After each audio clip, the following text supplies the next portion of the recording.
करते हैं सियालकोट का, जहां पर भी साल 2019 को बाय बाय कहने और नए साल को वेलकम करने के लिए केक खाने और खिलाने के लिए खालिस केक तैयार किए जा रहे हैं। शहरियों की डिमांड पर किन किन अज्जा के साथ और कितने बड़े बड़े केक तैयार किए जा रहे हैं, नए साल को वेलकम करने की तैयारियों के हवाले से मजीद बात कर लेते हैं। सियालकोट से हमारे साथ बोल न्यूज़ के नुमाइंदे अता गौरी मौजूद है।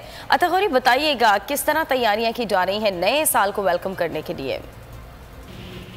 अरे बिल्कुल, दुनिया भर की तरह सियालकोट के अंदर भी नए साल को वेलकम करने के लिए तैयारियों का सिलसिला अपने अरूज। लोग बड़ी तादाद में यहाँ पर बेकरियों का रुख कर रहे हैं, बड़े बड़े केक्स का ऑर्डर दिया जा रहा है ताकि नए साल की खुशियाँ केक काट कर और एक दूसरे के मुंह मीठे करवाकर नए साल को वेलकम किया जाए। मेरे साथ इन्हीं केक्स के हवाले से बात करने के लिए केक तैयार करने वाली टीम भी मौजूद है, हम उनके साथ बात करते हैं। जी, आप बताइएगा कितनी बड़ी तादाद में लोग आ रहे हैं, कितने कितने बड़े केक्स का ऑर्डर दिया जा रहा है और ये केक किन खालिस अशिया से बनाकर आप बनाते हैं? नए साल की खुशी में ना लोग 20 पाउंड का, 15 पाउंड का, 10 पाउंड का ना मुख्तलिफ ऑर्डर देते हैं।